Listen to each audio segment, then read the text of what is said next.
안녕하십니까 여러분. 오늘은 MBTI 성격 검사를 활용한 자기애로 행복한 인생 2막 열기 제 2강을 시작하도록 하겠습니다.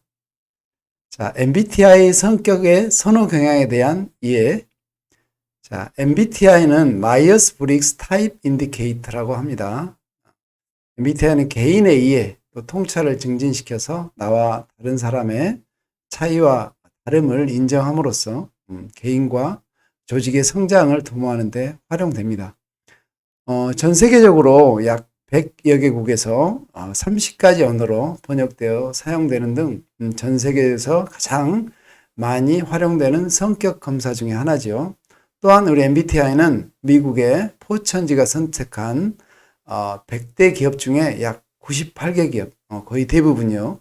대부분 기업에서 MBTI를 사용하고 있습니다. 그럼 MBTI의 바로 명칭은 여기에 나와 있듯이 마이어스 브릭스 타입 인디케이터. 그래서 왼쪽에 계신 이 두 분이 바로 마이어스 브릭스 모녀입니다. 엄마와 딸인데요. 마이어스 브릭스의 이름을 따서 MB라고 이렇게 명명했고요. 우리가 보통 타입이라고 하는 거 아시죠? 이 타입이야, A 타입, B 타입 이렇게 어떤 특성을 나타내는 타입이고요. 인디케이터는 어느 쪽을 지향한다, 가리킨다 이런 뜻이 되겠죠. 옆에 계신 이분이 바로 칼 구스타프 융이신데요. 스위스의 유명한 정신의학자이시죠. 그래서 이 MBTI의 이론적 배경을 제시한 바로 심리유형론의 저자이신 칼 구스타프 융, 이론적인 토대다. 이 정도로까지만 아셔도 될 것 같고요. MBTI는 어떤 분야에서 활용되고 있는가 살펴보니까 먼저 가장 기본적으로 자신의 성격에 대한 이해를 증진시키고 또 타인의 성격, 또 행동 방식에 대해서 이해를 통해 그 다양성을 인정하는 도구로 이렇게 활용되고 있는 것을 볼 수 있습니다. 더불어서 여러 사람들이 함께 일하는 팀, 또 조직에서 어떻게 하면 MBTI를 활용해서 서로 팀워크, 시너지를 높일 수 있을 것인가 이런 측면에서 사용되고 있고요. 또 경영과 리더십 훈련 마찬가지로 리더로서 우리 조직, 내가 이끌어가는 조직, 우리 팀원들의 개인적인 특성들을 잘 파악해서 경영에 활용되고 있는 측면도 있습니다. 또한 우리가 서로 오늘 우리 강의의 주제이기도 하지만은 사람들과 어떻게 관계를 잘 유지해 나갈 것인가 라는 측면에서 MBTI 도구가 폭넓게 활용되고 있음을 볼 수 있습니다. 그렇다면 선호 경향이 오늘 우리가 이해할 핵심 키워드 주제인데요. 우리 선호라는 것 들어보셨는데 예를 들면 우리가 그 선거라는 걸 할 때 보면 선거에서 투표를 하지 않습니까? 그 투표를 할 때 내가 좋아하는 믿음직한 그런 후보를 뽑듯이 마찬가지로 MBTI에서는 나에게 있는 두 가지 측면, 우리 선거에도 단독이 있지만 보통 두 사람 이상 이렇게 나와서 이렇게 후보자로서 사람들의 선택을 받잖아요. 그래서 우리 내 안에도 성격도 어떤 크게 보면 양쪽 선호가 있는 거죠. 그 중에 나한테 조금이라도 편한 쪽, 이런 쪽을 선택한다. 그런 의미에서 선호 경향이라는 말을 쓰는데요.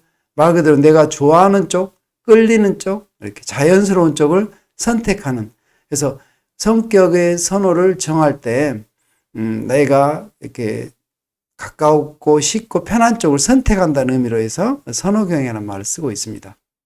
그러면 선호 경향과 또 비선호 이런 부분은 어떻게 다른지 살펴보면 선호 경향은 일단은 편하다. 그리고 자연스럽다. 쉽다. 확실하다. 흐르는 방향이다. 당연하다. 빠르다. 이런 쪽이고요. 반대로 우리 비선호 쪽은 왠지 좀 서투르고 또 그쪽을 사용하면 좀 어색하고 그러다 보니 결과적으로 좀 결과물 자체가 아이답고 또 어렵고 힘들고 신경 쓰이고 걱정되고 느리다. 이렇게만 말씀드리면 좀 잘 이해가 안 될 수 있을 것 같아서 뒤에 좀 설명을 드리도록 하겠습니다. 우리 강의를 듣고 계신 우리 선생님들 오른손을 쓰십니까? 아니면 왼손을 쓰시나요? 그래서 오른손을 주로 쓰는 사람 우리가 오른손잡이 이렇게 이야기하고요. 반대로 왼손을 주로 쓰는 사람 어떻게 이야기하죠? 왼손잡이 이렇게 이야기하죠. 대체로 보면 오른손잡이가 우리나라에 많은 것 같아요. 혹시나 어렸을 때 식탁에서 밥을 먹을 때, 자, 주로 그 어른들은, 그때 당시 어른들은 어떻게 해요? 오른손을 쓰는 것이 좀 좋다. 오른손을 써야 된다. 이런 관념이 있으신 것 같아서 왼손을 쓰시는 분들이 상당히 고초를 많이 겪었던 적이 아주 오랜 옛날에 있었다라고 하죠. 지금은 거의 그런 경우가 없는데, 그러다 보니 어때요? 자기가 왼손이 편한데도, 오른손을 써야만 했던 그런 가슴 아팠던 시절이 있었습니다. 지금은 그런 경우가 거의 없겠죠. 이런 것처럼 오른손 왼손잡이는 어떻게 결정되죠? 네, 맞습니다. 내가 편한 쪽, 조금이라도 일이라도 편한 쪽, 그죠? 자주 쓰는 쪽. 그냥 뭐 이걸 머릿속 생각해서 나는 오른손 써야지, 왼손 써야지 하는 사람 없을 겁니다. 물론 양손을 자유자재로 잘 쓰는 분도 있지만 대체로 어느 한쪽이 조금이라도 편한 겁니다. 그래서 MBTI에서 이야기하는 성격의 선은 이런 것이다. 내가 조금이라도 편한 쪽을 고르는 것이지 내가 의지적으로 이렇게 노력해서 되는 쪽을 고르는 건 아니다라는 거죠. 그래서 우리의 어떻게 보면 심리 안에는 자기에게 편한 쪽이 있다. 이것이 성격의 선호라는 거죠. 그래서 이 중요한 거는 이 선호라는 것이 어느 한쪽만 갖추고 있는 건 아닌 거죠. 양쪽이 다 가지고 있는데요.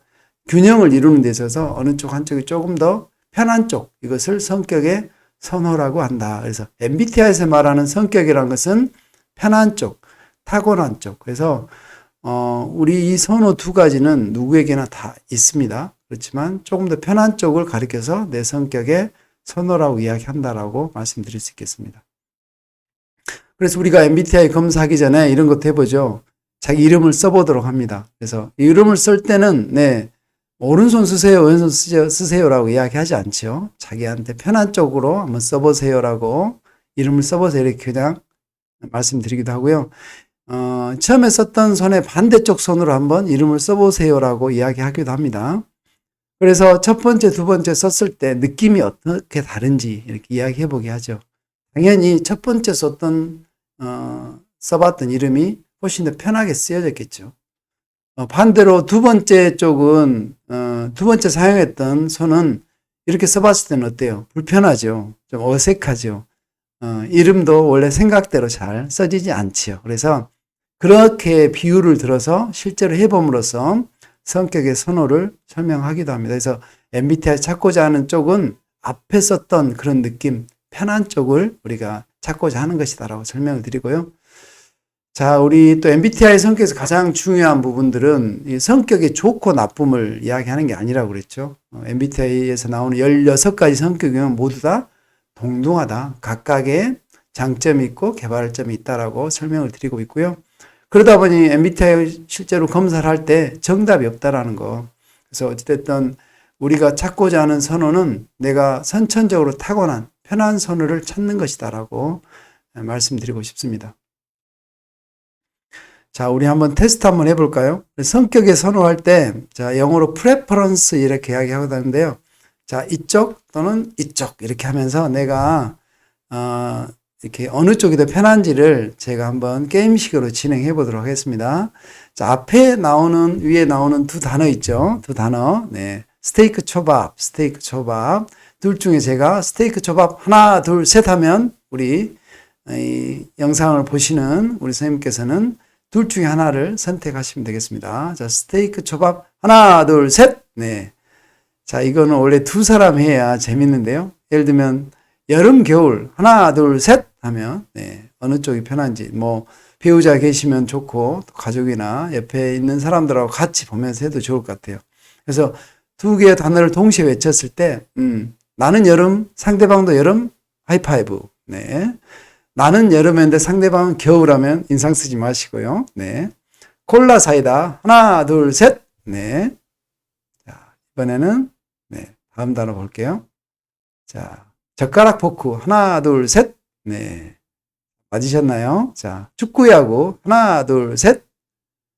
네. 자, 갤럭시 아이폰 하나, 둘, 셋. 네. 자, 좋아하시는 차, 커피 어떤 쪽이신가요? 하나, 둘, 셋. 네.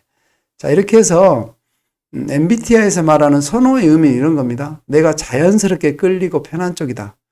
그래서 MBTI 검사는 누가 이렇게 좋다 나쁘다 또는 병들거나 건강하다 이런 것을 측정할 수 없는 검사이고요. 나의 편한 쪽, 내가 쉬운 쪽 이런 성향을 찾는 거고요. 그래서 이런 것을 통해서 의사결정을 하는 개인차에 대한 부분이고 뭔가 자기가 효율적으로 능력 발휘할 수 있는 그런 방법을 찾기 위한 거다. 그래서 뭔가 우리가 서로 유형을 이해하고 가치를 부여하며 서로 다른 점을 건설적으로 찾도록 이렇게 장려하는 검사이라는 겁니다. 자, 이렇게 오늘은 MBTI 선호 경향에 대해서 알기 쉽게 알아보았습니다. 자, 오늘 강의는 이것으로 마치도록 하고요. 다음 시간에는 MBTI에서 말하는 그럼 선호 경향에 따라서 4가지 선호로 나뉜다고 했는데 4가지 선호의 의미에 대해서 각각 알아볼 수 있도록 하겠습니다. 자, 다음 시간 기대해 주세요. 감사합니다.